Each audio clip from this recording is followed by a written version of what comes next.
aqui ao lado, nessa sala ao lado, e um quarto onde ele morou. Esta é a forma com a qual a gente traz para Itabira a identidade, a personalidade, o caráter desse festival que a gente espera que dure muito, muito tempo. O motivo que nos reúne aqui é o livro Vasto Mundo, com fotografias do Adriano Fagundes e poemas de Carlos Drummond de Andrade. Reunidos aqui conosco estão Adriano Fagundes, lá de Lisboa. Boa noite, doutor Adriano. Boa noite, tudo bem? Aí já são o quê? 6 horas da manhã? Um e pouco. Obrigado por estar com a gente.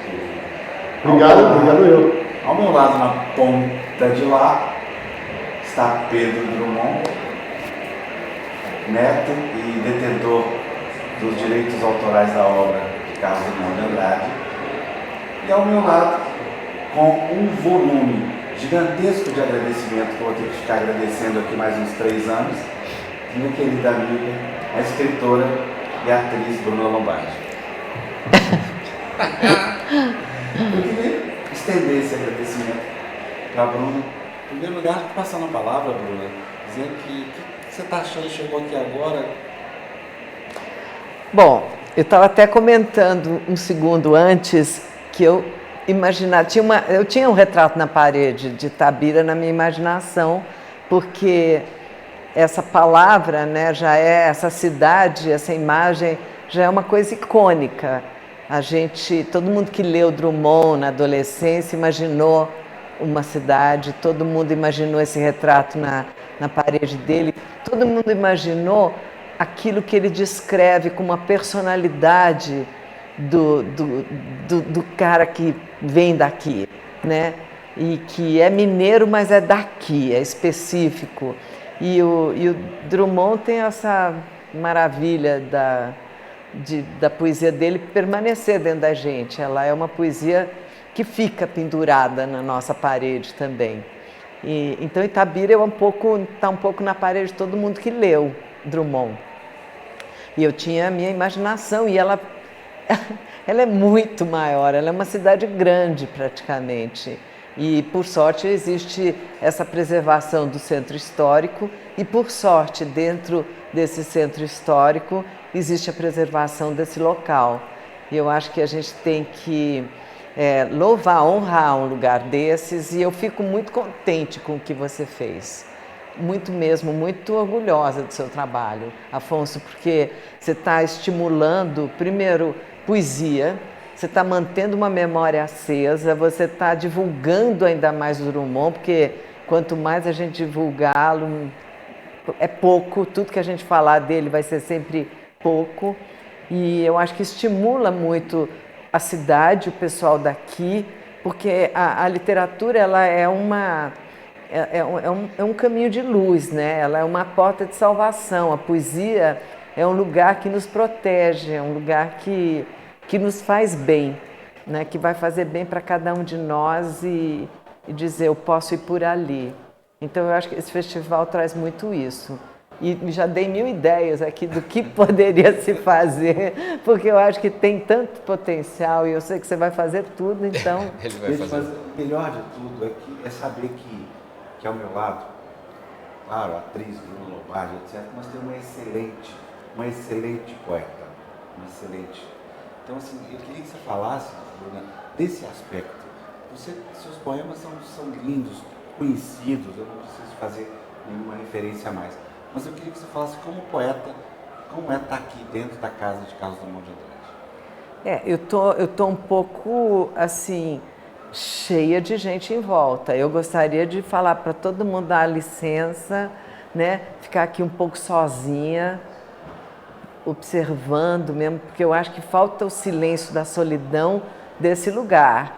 Mas, ao mesmo tempo, eu estou aproveitando o outro lado, né? Aproveitando esse entusiasmo, essa energia. A cidade está em festa, gente. Esse festival está assim, deixando todo mundo muito contente. Eu estava vendo as crianças na rua e estava vendo a possibilidade dessas crianças pararem e lerem nas paredes poemas de Drummond, que eu tive que ir para uma biblioteca para ler e para descobrir, e tinha que ficar na biblioteca, eu tinha que passar os meus recreios dentro da biblioteca, porque eu era criança e as bibliotecárias chatas não me deixavam levar o livro para casa. Falava assim, não, você não tem idade para levar livro. E eu ficava indignada, então eu tinha que passar meu recreio inteiro lá para poder ler, entendeu? E eu lia, mas eu fazia, além de ler, eu copiava. Eu pegava minha canetinha, meu caderninho e copiava tudo. É como se eu fizesse um livro para mim, já que eu não tinha o livro, entendeu? E aí eu fiquei íntima, né, dos poetas que eu até hoje adoro. E Drummond, o mestre deles, eu acho, um dos, né, para não nenhuma competição, todos são magníficos. Bem, gente, agora queria convidar a parceira de bancada de entrevista, Bruna Lombardi, para estar comigo, porque além de tudo, todos conhecem a enorme carga de entrevistas que a Bruna já fez, programas, pessoas que ela já entrevistou. E aí eu convidei ela também, esse lado de curiosidade que ela tem e que já realizou entrevistas muito legais. Aquele programa está no ar ainda? Tá tudo nas minhas redes sociais, quem quiser ver. Ah, legal. Todo mundo que quiser ver minhas entrevistas, tanto as mais antigas como as recentes, né? Por exemplo, acabei de entrevistar essa semana a Margaret Atwood, que é uma autora maravilhosa, fabulosa. Eu estive com ela em Cartagena. Ela é fabulosa, fiquei interessadíssima. Ela é interessantíssima e muito generosa também. É interessante porque uma característica dos grandes, e eu tive o privilégio de conhecer vários grandes, assim, de ficar feliz e agradecer naquele minuto que eu estava conhecendo essas pessoas, né? O americano fala larger, bigger than life, e eles são maiores que a vida, assim, gente grandiosa, em expansão. E sempre que eu conheci essas pessoas, todas elas têm um forte denominador comum. Todas elas são almas extraordinariamente generosas. Isso é incrível. Você pode tecer uma linha entre todos eles, fazer um lindo colar, porque se eles não são, eles são as pérolas, mas o mais bonito de tudo é esse fio de solidariedade, de generosidade que liga todas as pérolas. Falando nisso, você trocou correspondência. Você conheceu o Drummond? Conheci o Drummond. Fala um pouquinho disso. Inclusive, você não chegou a entrevistá-lo, né? Só conheceu. Não cheguei a entrevistá-lo. Na época eu nem fazia entrevista ainda, nem sonhava em fazer. Eu mal sonhava em conhecê-lo. Quando eu conheci, acho que eu, sei lá, falei menos do que eu gostaria de ter falado. Porque acontece com muitas pessoas que chegaram perto dele e não se atreveram. Mas você sabe que, curiosamente, bom, ele vai falar muito melhor do que eu, né? Ele teve o privilégio de estar ali, mas ele era falador. Ele era falador? Ele era muito falador. Você não precisava falar, porque parecia, todo mundo fala assim, Drummond tão tímido, tão retraído. De fato, tímido, retraído, né, na vida, assim, mas uma pessoa por dentro, assim, muito faladora, muito... Desculpa se eu te interromper, isso que você fala, eu também sentia, porque eu tinha vergonha de pedir os livros dele para ele, então eu comprava, e quando ele descobria, ele ficava uma fera comigo. Não, você podia ter falado. Eu tinha medo de chateá-lo, né, assim, e muita gente tinha isso também. Muita gente tinha isso. No entanto, ele era uma pessoa afável, afável e que gostava de conversar. Você via nele, especialmente, assim, eu acho que eu acredito, eu intuo, a minha intuição me diz que ele não gostava de multidão nenhuma, mas assim, nessa coisa mais pessoal, né, na pessoalidade, ele era uma pessoa muito efusiva, muito mais do que pintam a imagem dele, né, e... Enfim, é isso. Mas fala como é que você conheceu ele? Como é que eu conheci? Bom, como eu conheci todos eles, na verdade. Começou porque meu primeiro livro, No Ritmo dessa Festa, que na verdade era assim, era os poemas de uma garota que nem sabia que um dia ia ser publicada, mas que tinha, como minha mãe adorava dizer para os vizinhos, né, falava assim, ela já escreveu 2.000 poemas. Eu não sei onde ela contou esse número, porque esse número impressionava ela. Ninguém tinha a menor ideia de quantos, mas ela gostava de dizer que eram 2.000 poesias. Então, de qualquer maneira, juntei isso e eu era muito rigorosa, sabe? Embora eu fosse, assim, completamente inexperiente, eu era uma pessoa super rigorosa, super, assim, eu quero assim, aqui não pode ter vírgula, aqui tem... Eu sou quase assim até hoje, mas eu sou um pouco mais relaxada. Eu era muito precisa no que eu achava que devia ser. Não que o que eu achasse que devia ser era o certo ou era bom, mas era o que eu achava. E aí eu lancei, um amigo meu, Carlito Maia, e o Adovaldo Fernandes Sampaio também, um jornalista, mandaram os originais para uma editora. A editora, curiosamente, tirou meu nome, tudo, entregou só os originais para serem lidos. E todo mundo falou, esse cara, todo mundo achou que era um homem. Esse cara precisa ser publicado, então vamos publicá-lo. E assim fui, e esse livro foi festejado, foi muito bem, muitos grandes intelectuais se manifestaram a favor do livro, inclusive na época o Chico Buarque, que era, né, uma coisa assim muito, muito forte no Brasil, ele fez o prefácio, então tudo isso me levou a conhecer Vinícius, Drummond, Clarice Lispector, Zé Rubem Fonseca, Mário Quintana, todas essas pessoas com quem eu tive, assim, a maravilha, o privilégio, o tesouro de ter tido a companhia ou a amizade, enfim, uma história, né? História para contar. Bem, agora vamos falar do Vasto Mundo, livro editado pela Autêntica, Tá aqui, e patrocinado pelo Instituto Cultural Vale e a Direcional Engenharia. Foi por intermédio dessas duas instituições e duas empresas que o livro se viabilizou na forma de edição pela editora Autêntica. Então, além de tudo, o livro vai estar disponível, já está disponível em todas as boas casas do ramo, presenciais e digitais. Eu queria passar, em primeiro lugar, a palavra para o Pedro Drummond. Enganei você, hein, Adriano? O Pedro, para contar um pouquinho da história do livro, e depois o Adriano fala. Bom, recentemente, aliás, primeiro quero agradecer a todos os envolvidos na fabricação deste livro, é uma alegria muito grande. Essa alegria começou com o meu encontro com o Adriano, através da Patrícia, a mulher dele, em Lisboa. E o Adriano, enfim, a gente teve uma afinidade assim, de amizade imediata, foi um amor à primeira vista, e ele me mostrou o trabalho dele. E me veio a ideia de por que não juntar as imagens, as fotografias que ele fez com textos do Carlos, né? E ele se entusiasmou com a ideia e de repente me ligou, olha, já tenho algo aqui, e começou a me mostrar, assim, e o livro foi crescendo a cada telefonema, a cada mensagem de WhatsApp, e foi ficando cada vez mais bonito, e o trabalho do Adriano é fantástico.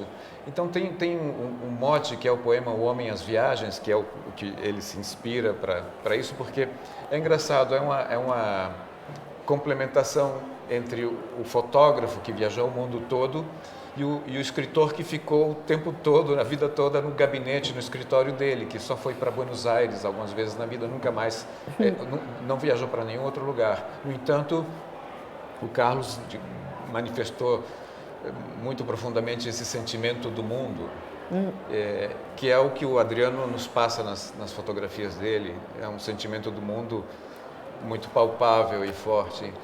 E, bom, o Adriano se inspirou, se entusiasmou, então foi que nem uma onda que foi crescendo, uma bola de neve boa, sabe, doce e alegre, que tem muito do que a gente pode ver no mundo hoje.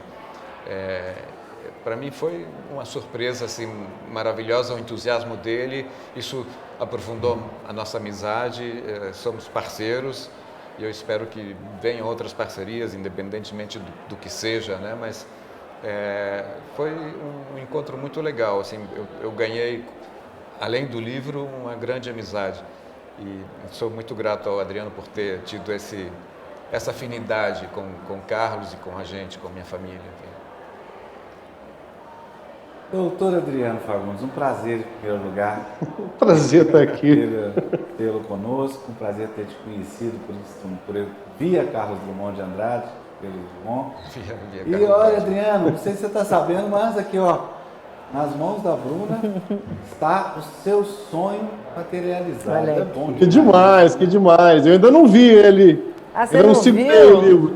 Não. Ah. Não, eu tenho só uma boneca do livro que a gente fez aqui já tem alguns meses. Queria que você falasse um pouco como é que foi isso, conta pra gente. Foi perfeito. Bom, esse convite que o Pedro me fez, né, em fevereiro, partiu do poema O Homem e as Viagens, e aí eu fui lendo tudo que eu podia, tudo que eu consegui. Ele me deu vários livros, eu já tinha alguns também, comprei alguns, e foram, acho que, 15 livros, em fevereiro, março e abril, que eu fui lendo tudo e tentando ao mesmo tempo ver as minhas fotos antigas e ver o que eu poderia fazer, um diálogo, né? Que na verdade não queria fazer um livro de poemas ilustrados. Era um pouco diferente, às vezes o poema vinha das fotos, mas muito as fotos tinham que casar com o poema. E aí comecei a fazer um pequeno layout do que eu achava que poderia ser e comecei a mostrar para o Pedro, né? Comecei a mostrar isso e aí chegamos já em outubro, 9 meses depois, é praticamente uma gestação, né? Sim. Esse bebê que nasce hoje aí. Mas estou muito feliz, cara, estou muito feliz. E eu tenho a mesma sensação que o Pedro, assim, que a gente teve uma empatia muito grande, uma amizade que foi crescendo a partir dessa coisa da poesia e tudo, mas foi muito além, né? A gente ficou realmente amigo e é muito legal ver o livro aí já pronto, né? Uma coisa que, desculpa de interromper, que se desprende do que você diz, a poesia une as pessoas. Então, a amizade que a gente tem é um pouco esse exemplo, né, da união da poesia. Nós estamos aqui por causa da poesia, por causa da tua poesia, por causa dos poetas que você admirou, admira, e você não distinguiu o maior, porque quando o Carlos dizia o que se sente ser o poeta maior, ele dizia, como? Você já mediu? Não tem como medir a poesia. Não, até a poesia desmedida, né? Então, assim, ela une escreveu. As pessoas, toca as pessoas. E uma coisa importante nesse livro, que eu acho que está nesse poema O Homem e as Viagens, que é a síntese no último verso, que é uma dangerosíssima viagem de si a si mesmo, né? É o que todo mundo, enfim, faz ao longo da vida e o Adriano fez com suas imagens. Ele viajou o mundo, mas ao mesmo tempo viajando para si mesmo com seu olhar, assim como o Carlos com seus versos, sua máquina de escrever no escritório. Legal, estava pensando aqui, o Adriano, o Fernando Brant recebia do Milton Nascimento uma fita cassete com Larará. Aí ele ia lá e colocava aquelas letras maravilhosas que a gente tanto conhece. Já, por exemplo, o Vanderly, ele não conseguia. Ele pegava, tinha que fazer música e letra juntos, senão não acontecia nada. Você pegou os poemas juntos e foi selecionando as imagens, não é? E isso não é tão simples como você falou do início. Eu queria que você aprofundasse mais nisso. Quais foram os parâmetros que você desenvolveu para bater poema com imagem? Não é fácil isso. Não é fácil, não foi fácil, né? Foi muita leitura, né? Entrei de cabeça mesmo na poesia do Drummond. Mas também tive que entrar de cabeça nas minhas fotos antigas, que eu não sabia onde estavam. Tem fotos no livro de 91 até esse ano, até uma foto que eu fiz em Jerusalém esse ano. Então, imagino que a grande maioria eram negativos, né? Então, tive que achar muita coisa, fazer... Enfim, foi uma coisa grande. Mas eu acho que eu tive que montar na minha cabeça um pouco... Isso literalmente, na minha cabeça, assim, não é uma coisa que foi escrita, mas... eu pensei em algumas coisas, em algumas situações. Por exemplo, o livro começa com poemas sobre a infância. É quase como fosse uma vida o livro. Então, começa na infância e depois o livro vai para Minas. Então, tem algumas coisas de Minas. Depois vai para o Rio de Janeiro. Então, tem várias coisas sobre o Rio. Depois tem... eu pensei no final, assim, o que acontece na vida adulta. Então, perdas e amores e outras coisas. E isso já é no final do livro. Então, o livro tem essa onda, assim, né?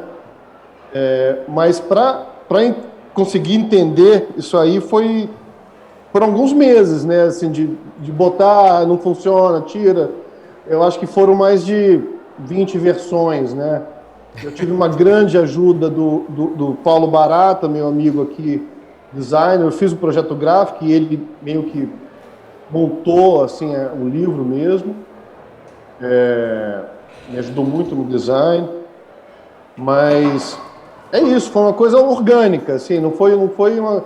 Quando a gente viu que estava quase acabando, nunca acaba, na verdade, né? Assim, se tiver uma segunda edição, provavelmente. Até ontem Você selecionou. você estava querendo trocar a imagem. O Pedro falou comigo. E até ontem você estava querendo trocar a imagem. Vendo as fotos dele. Desculpa, como é que é? O Pedro me contou que até ontem você estava querendo trocar a imagem do livro. Não, isso é normal, Mas normal. foi até pouco tempo, porque o livro estava pronto, ele me mandava um arquivo PDF e de repente chegava um outro arquivo PDF mais gordo, com novidades. Era quase como um jornal, assim, tem notícia nova, então eram fotos e poemas e textos se complementando, né? O que o Adriano fez foi uma viagem, assim, foi literalmente seguindo assim o roteiro desse poema. Foi mesmo. E o conviver no final, essa coisa do... foi exatamente isso, uma viagem para dentro das minhas fotografias e para dentro da poesia, né? Foi muito legal. Bruno, sabe o que me ocorreu? Você, quando faz poemas, você visualiza as imagens que o seu cérebro traz na inspiração? É uma pergunta bacana essa. Eu acho que a poesia nasce de vários lugares, né? Ela nasce da imagem muitas vezes ela nasce de um som assim, não é que você escutou um som, mas é um som interior. Eu descobri isso lendo poesias de pessoas bacanas, que a poesia, ela é uma música silenciosa. Ela é uma música que o leitor tem que descobrir. Então, quando você lê um poema, e quando você lê bem, e quando você compreende ele, você compreende o ritmo de quem escreveu. A boa prosa também faz isso, né? Não é só a poesia, a literatura de uma maneira geral. Mas na poesia isso é muito fácil de detectar. Às vezes na prosa, a prosa tem uma elegância, tem uma contenção, tem algumas coisas que na poesia, a poesia quase vem facilmente. Para quem está acostumado a ler poesia, a musicalidade de quem a escreveu vem junto com o poema. Então, você pode ler em silêncio, mas você descobre aquela música do Drummond, ou do Mário Quintana, ou enfim, de alguém. E é uma música que não foi cantada, é só para dentro, é uma música interiorizada. E eu acho que a poesia, por isso, por causa dessa característica tão delicada, né? Porque imagina uma música em silêncio. É quase o quê? Uma surdina, uma sutileza, mas a poesia é sutil. E o bonito da poesia, e eu agradeço todos os poetas que eu li, é que ela é uma coisa muito sorrateira. Ela se infiltra, ela entra por canais impensados, ela entra pelos sentidos aguçados, mas ela disfarça essa entrada. A poesia é aquela coisa que fica no seu travesseiro de noite, né? E que sussurra. Ela é a sutileza desse sussurro. Sabe, você não escuta a poesia gritando, a poesia não é um funk, sabe? Você pode ter poesia num funk também, nada que isso não possa acontecer. A poesia pode estar em todo lugar. Mas essa poesia que a gente está falando aqui, que é desses mestres, e ela vem desde 2000 anos, né? Desses mestres.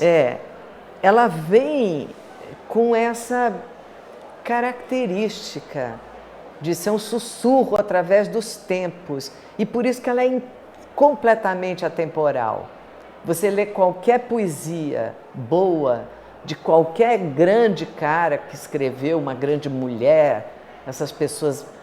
Inclusive, assim, o lindo dela é que ela sequer tem geografia, ela não é só atemporal, ela não tem sequer lugar, né?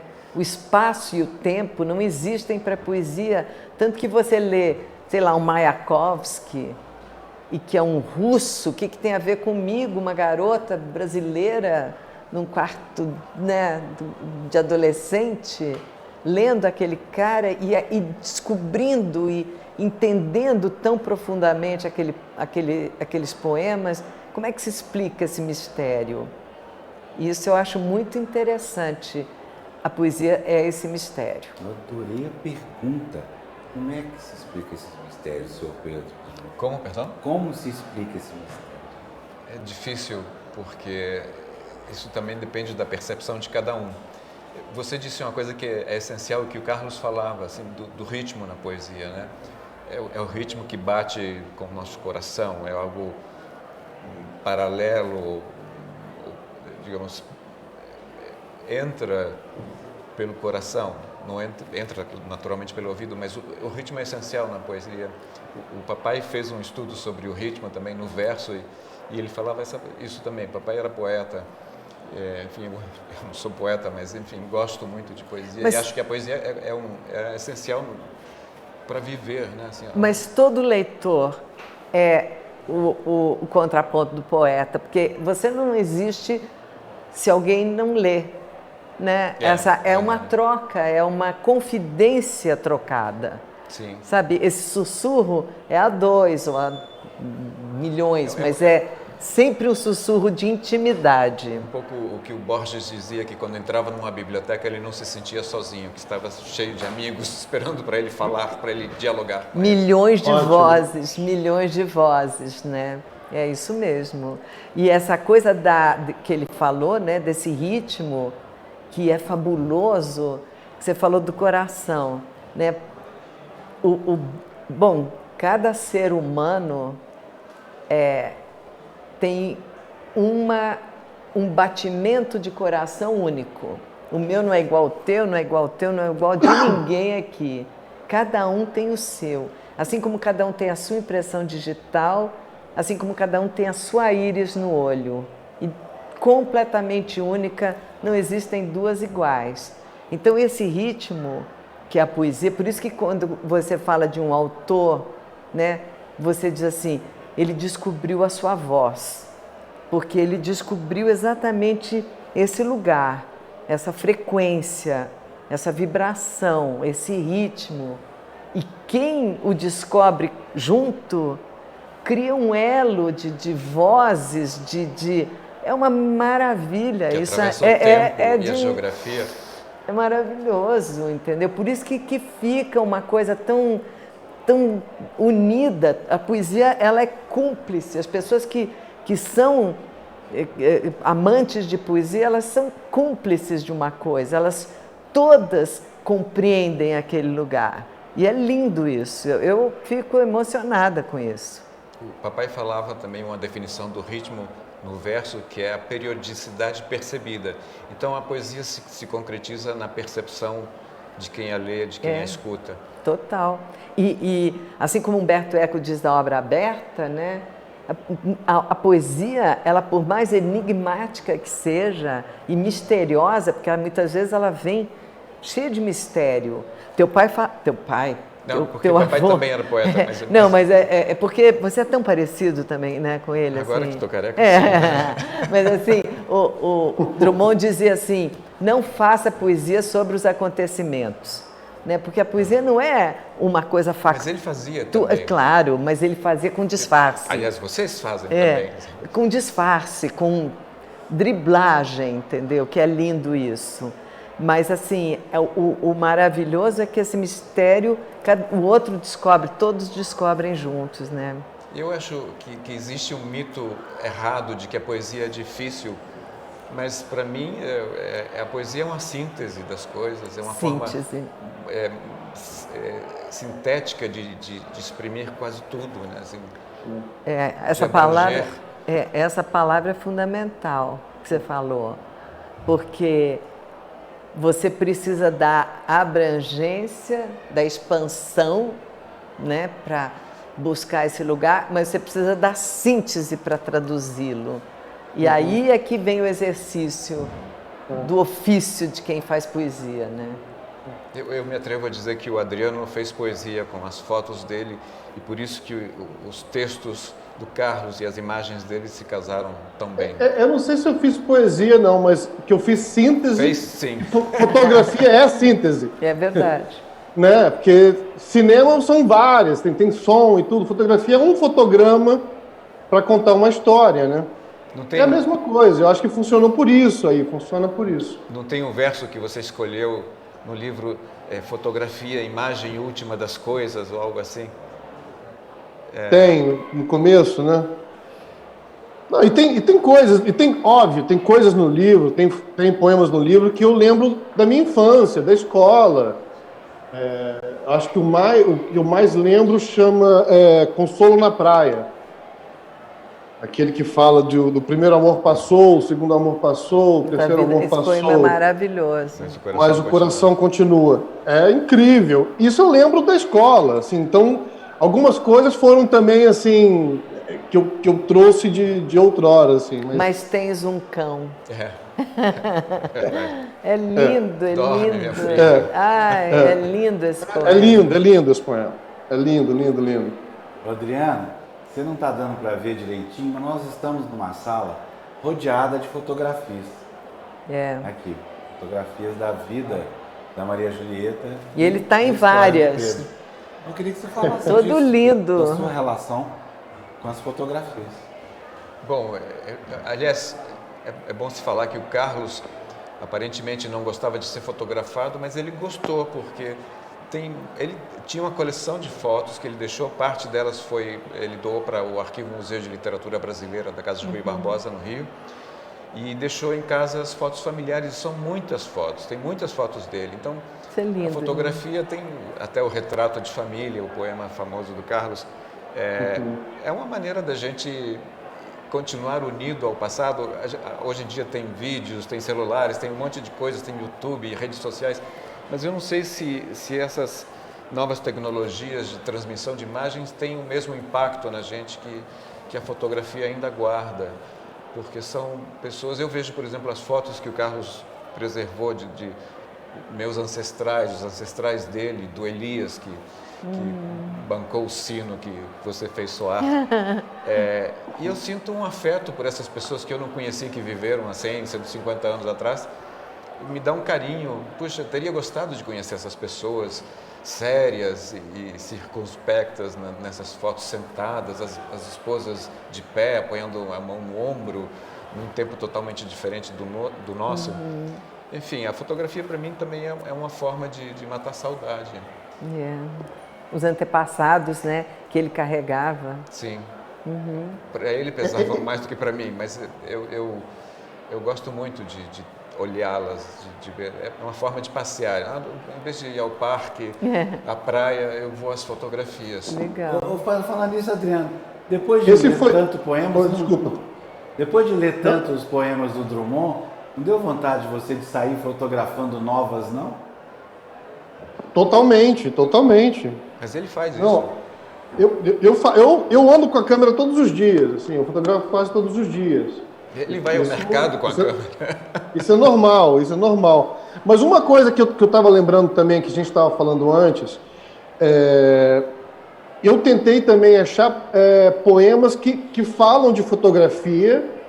Então tem alguns poemas que tem fotografia, o retratista de crianças, na verdade, é uma prosa, mas tem o outro que é um poema muito importante aqui, que é o Homem de Sobrecasaca. Enfim, tem vários poemas que falam, ou se não falam, vem a imagem de uma fotografia na minha cabeça quando eu estava lendo. Então tem essa coisa. Então isso foi uma das coisas que eu pensei, juntar algumas coisas que tenham uns poemas que falam sobre fotografia, ou não necessariamente falam, mas que vem na imagem, né? Maravilhoso. É interessante, Adriano, porque enquanto você falava, inclusive que você está fazendo fotos e tal, eu lembrei esse paralelo entre a poesia e a fotografia, né? Porque o Cartier-Bresson falava, você deve saber, que a fotografia ela é um instante preciso, o instante exato, nem antes e nem depois, né? É aquele. E a poesia também tem essa mesma característica, que capta aquele momento preciso. Tem uma exatidão, até pela síntese. Você precisa dessa precisão, né? Precisão nos dois sentidos, né? Da necessidade e da coisa muito exata. Ele falava do momento decisivo, né? Aquela coisa daquele exato momento, né? Eu acho que é exatamente isso que você está falando, exatamente isso. A síntese, para mim, é a palavra certa aí, nesse diálogo. Né? E a gente partiu de fotos, as fotos são basicamente fotos, não tem muitas fotos comerciais, tem uma ou duas coisas que na verdade foram uma coisa comercial, mas são fotos de viagens, né? Então por isso que partiu do homem às viagens, a gente fala, de repente vou pegar fotos de viagens, de coisas, de pessoas. Eu adoro fazer retratos mesmo, então tem muitas fotos de gente, tem poucas fotos de paisagens, deve ter umas 2 ou 3 só. Maravilhoso, Adriano. Tá na hora da gente já começar a terminar. Eu queria que você mostrasse a capa, por favor. Por favor, Aqui, ó. tá aqui, ó. Mostrar a capa do livro. Estamos aqui reunidos nessa live maravilhosa, mostrando Vasto Mundo, fotografias de Adriano Fagundes com poemas de Carlos Drummond de Andrade, editado pela Autêntica. Importante falar essas coisas, parece que é brincadeira. Você sabe que tem ali toda uma mística. O escritor tem vergonha, às vezes, de divulgar. Tem que vender o livro, tem que comprar. Por favor, comprem o livro, ok? Saiam daí, comprem, que vale a pena. Comprem, por favor. Vamos se divertir. Queria te agradecer. Pedro, queria te agradecer. Obrigado a vocês. Adriano, muitíssimo Obrigado, Afonso. Tá aí a obra. Obrigado, Bruna, pronta, Pedro. Obrigado, Bruno, também. Feita, organizada e para todo mundo. Vamos dar sequência à programação do Fritabira. Até breve. Valeu. Até breve.